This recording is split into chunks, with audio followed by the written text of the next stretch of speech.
Ambreen, if you can introduce yourself and your case study. Sure. So I'm Ambreen Molitor. I'm the Senior Director of Digital Products at Planned Parenthood. And for those of you who are not familiar with Planned Parenthood, can you raise your hand if you don't know what Planned Parenthood is? Great, you read the news. So just a quick summary. Planned Parenthood's pillars are based on three basic outcomes. One is to provide sexual and reproductive health care across the across the United States, and we do that with our health centers. We have over 600.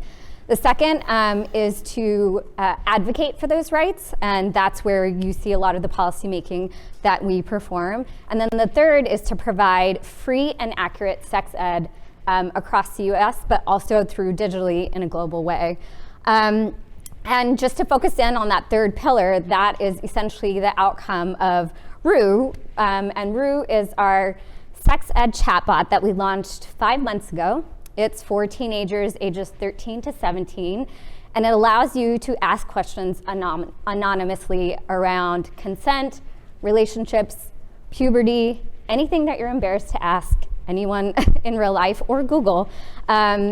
And we would do that in a free and accurate way. And the premise of this came from the fact that sex education is actually there's a lot of policies that do not allow sex education to be mandatory in most schools. It's actually mandatory in only 13 out of 50 states, and 24 states of those have like very loose policies.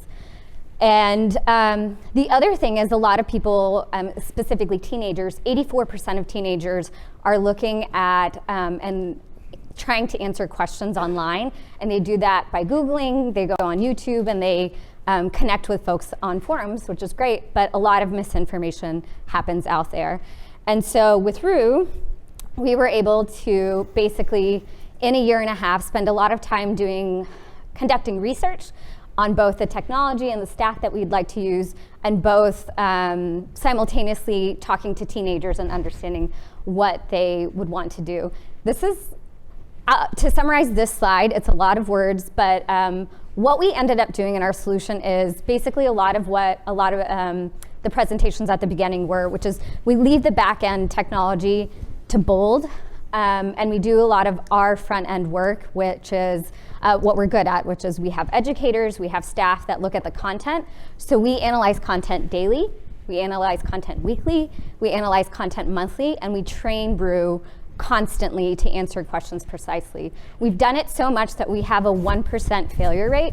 99% of questions you ask on Brew are accurate and are answered in a precise way. And again, we've done that 5 months into launch, knowing that we had just 2 years of research before that, and understanding both what questions are being asked and like what technology needs to be used to do that. So thus far, we've had close to 750,000 conversations.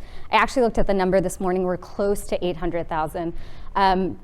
We've answered in just 5 months' time, and if you asked me that a week after launch, I would have been crying and said we probably will only make like 20,000 conversations happen. We had a rapid growth with very little marketing, very little budget in getting the word out, other than just allowing Rue to live online. And as I mentioned, we've targeted teens, and we've been able to successfully talk to them. 81% of our audience is teenagers. 60% of those are POCs, people of color, which is a very important demographic for us.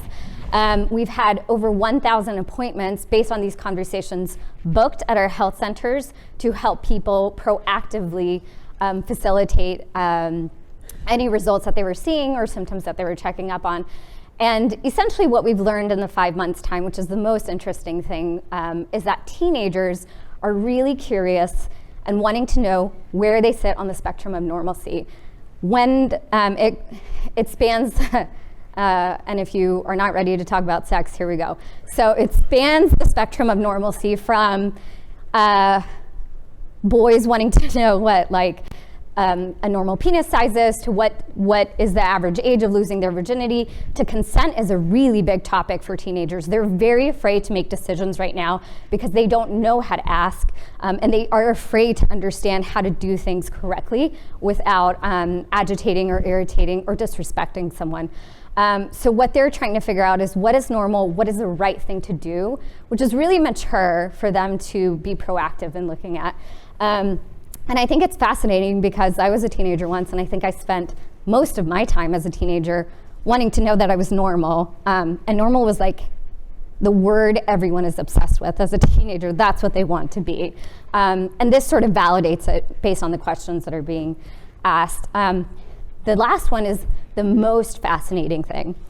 When we talk to teenagers, they love the concept of Rue because they like being anonymous. They don't want to ask their parents. They don't want to ask adults in their community. They don't even want to ask their community.